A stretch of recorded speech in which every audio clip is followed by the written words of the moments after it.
Welcome to Tirunelveli சமையல். இன்றைக்கி பூரி கிழங்கு எப்படி செய்யலாம்னு பார்க்கலாம். 3 கிழங்கு எடுத்து அவிய போட்டிருக்கேன். அவிச்சு எடுத்து வச்சுக்கோங்க. ஒரு பேன் எடுத்துக்கோங்க. 2 டேபிள் ஸ்பூன் எண்ணெய் ஊற்றிக்கோங்க. 1 ஸ்பூன் கடலைப்பருப்பு, 2 பூண்டு, 1 ஸ்பூன் கடுகு, ஒரு பெரிய வெங்காயம் எடுத்து போட்டுக்கோங்க. அது நல்லா பொன்னிறமாக வர்ற வரைக்கும் வதக்கி விடுங்க. இது கூடவே ஒரு தக்காளி, குட்டி தக்காளியாக எடுத்து போட்டிருக்கேன். இது கூட கொஞ்சம் ஃப்ரெஷ் பட்டாணி பச்சை பட்டாணி எடுத்து நைட்டே ஊற வச்சுருக்கேன். அந்த பட்டாணியை எடுத்து போட்டுக்கலாம்.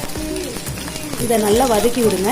இதை வதக்கி விடும்போதே 3 பச்சை மிளகாய் நல்லா நேராக கீறி எடுத்து போட்டிருக்கேன். இதையும் நல்லா மிக்ஸ் பண்ணி விட்டுக்கலாம். இந்த டைமில் 1 ஸ்பூன் மஞ்சள் பொடி, 1/4 ஸ்பூன் உப்பு போட்டிருக்கேன். இதை நல்லா மிக்ஸ் பண்ணி விட்டுக்கோங்க. இப்போ நம்ம அவிச்சு வச்சுருக்க உருளைக்கிழங்கை எடுத்து கையிலேயே மசிச்சு எடுத்து வச்சுருக்கேன். இந்த உருளைக்கிழங்கையும் அது கூட சேர்த்து போட்டுக்கலாம். இங்கே பாருங்கள், சூப்பராக ரெடி ஆயிடுச்சு பூரி கிழங்கு. கடலை மாவு கரைச்சி ஊற்றி கொஞ்சம் தண்ணி ஊற்றி கொதிக்க விட்டாச்சுன்னா அவ்வளோதான், முடிஞ்சு போச்சு.